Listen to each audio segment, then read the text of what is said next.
জাকির প্রশ্নটা করেছে আমার এক অমুসলিম বন্ধু। সে আমাকে বলে যে মুসলমানদের মধ্যেই বিভ্রান্তি আছে। মুসলমানরা নিজেরাই এক অন্যকে প্রশ্ন করে যে আপনি কি ওয়াহাবি নাকি আপনি একজন সুন্নি। তার মতে মুসলমানদের বিভ্রান্তির মধ্যে রয়েছে। এখন এই ব্যাপারে আপনি কি বলবেন? এ ব্যাপারে আমরা মুসলমানরা কি বলতে পারি? বোন, আপনি বললেন যে এক অমুসলিম বোন প্রশ্ন করেছেন যে মুসলমানদের নিজেদের মধ্যে বিভ্রান্তি আছে যে আপনি কি ওয়াহাবি নাকি হান্নাফি, শাফি নাকি মালিকি, তাহলে মুসলমানরা বিভ্রান্তির মধ্যে আছে, এর উত্তরটা কি? আমি অমুসলিম এই বোনের সাথে একমত। দুর্ভাগ্যজনকভাবে মুসলমানরা এখন অনেক ভাগে বিভক্ত। তবে আমি যখন হিন্দুদের বেদ পড়তে বলছি তখন মুসলমানদেরও কোরআন পড়তে বলছি।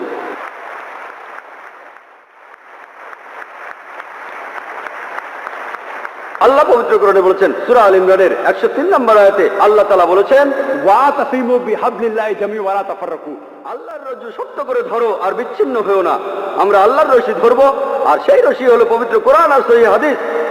আল্লাহ কোরআনে বলছেন সূরা আল আনামের 159 নম্বর আয়াতে উল্লেখ আছে, যারা দিন সম্বন্ধে নানা মতের সৃষ্টি করেছে, হে রাসূল তাদের দায়িত্ব তোমার নয়। ইসলাম ধর্মে বিভিন্ন দল আর মত তৈরি করা এটা নিষিদ্ধ, এটা হারাম। কিন্তু যদি মুসলমানদের বলি আপনি কি, কেউ বলে আমি হানাফি, কেউ বলে শাফি, কেউ বলে হামলি, কেউ বলে ওয়াহাবি। নবীজি কি ছিলেন? তিনি কি হানাফি? তিনি কি শাফি? তিনি কি হামলি? তিনি কি মালিকি? তিনি কি ছিলেন? তিনি মুসলিম ছিলেন। পবিত্র কোরআনে সূরা আল ইমরানের 52 নম্বর আয়াতে উল্লেখ করা আছে ঈসা আলাইহিস সালাম, যীশু খ্রিস্ট, তিনি মুসলমান ছিলেন। পবিত্র কোরআনে সূরা আল ইমরানের 67 নম্বর আয়াতে উল্লেখ আছে যে ইব্রাহিম আলাইহিস সালাম তিনিও মুসলিম ছিলেন। পবিত্র কোরআনে সূরা ফুসিলাতে 33 নম্বর আয়াতে উল্লেখ করা আছে ওমান আহসানু ক্বালাম মিম্মান দাআ ইলাল্লাহি ওয়া আমিলা সালিহান ওয়া ক্বালা ইন্নানি মিনাল মুসলিমিন। সেই ব্যক্তির চেয়ে কে উত্তম যে মানুষকে আহ্বান করে আল্লাহর পথে, সৎকর্ম করে আর বলে আমি মুসলমান। আমাদের নবী মুহাম্মদ সাল্লাল্লাহু আলাইহি ওয়াসাল্লাম মুসলমান ছিলেন। আল্লাহই বলেছেন আমরা হব মুসলমান। মুসলমানের চেয়ে ভালো কোনো বিশেষণ নেই।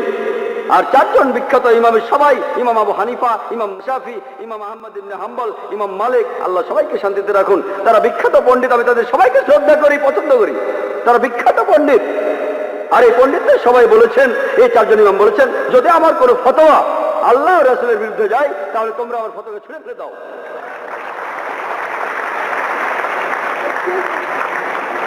যদি ভালো করে দেখেন, এই যে ইমাম যারা ছিলেন তারা মুসলমানদের বিভক্ত করতে চাননি। তারা চেয়েছিলেন মানুষ যেন মূল ধর্মগ্রন্থগুলো পড়ে, কোরআন আর সহিহ হাদিস। তাই আমাদের এখন যা করতে হবে, আমি জানি যে লোকজন বলে একটা হাদিসে আছে মুসলিমরা 73টি ভাগে বিভক্ত হবে, এটা আছে তিরমিজিতে সহিহ হাদিস 171 নম্বর হাদিস। নবীজি বলেছেন ভবিষ্যতে 73টি ভাগ তৈরি হবে, ভাগ করা উচিত সেটা বলেননি। নবীজি জানতেন যে আল্লাহ এই কাজটাকে নিষিদ্ধ করেছেন। তাহলে যেটা করতে পারেন, আল্লাহ আর রাসূলকে মানেন, আর নিজেদের আপনারা যে নামে ডাকতে পারেন সেটা হলো মুসলমান। যে কোনো পণ্ডিত, পৃথিবীর যে কোনো পণ্ডিত, ধরলাম তিনি পৃথিবীর সবচেয়ে বড় পণ্ডিত, তার কাছে প্রমাণ দেখতে চান, বল হাতু বুরহানুকুম, আপনার প্রমাণটা দেখান। যদি সত্যি বলে থাকেন, আপনি নির্দোষ হলে তার প্রমাণ দেখান। তাহলে যদি কোনো পণ্ডিতের সাথে মতভেদ হয়, তার কাছে প্রমাণ দেখতে চান, প্রমাণটা নিয়ে পরীক্ষা করুন। এজন্য আমি রেফারেন্স দেই, আমি যা বলি, জাকির যা বলে ইসলামে তার কোনো মূল্য নেই, জিরো, শূন্য। সেজন্যই বলি, জাকির বলেনি, আল্লাহ বলেছেন কুল হুয়াল্লাহু আহাদ, বলো তিনি আল্লাহ এক, অদ্বিতীয়। আমি জাকির বললে ইসলামে এটা মূল্যহীন, শূন্য। আল্লাহ যা কিছু বলেছেন সেটা মানতে হবে, নবীজি বললে সেটাও মানতে হবে। সেজন্য বোন, মুসলিমদের বিভক্ত হওয়া উচিত না, আমাদের শুধু মুসলিমই বলা উচিত। আর কোরআন আর সহিহ হাদিস আমরা মেনে চলবো। যারা বিভিন্ন মতের সৃষ্টি করে তারা ইসলামের বিরুদ্ধে।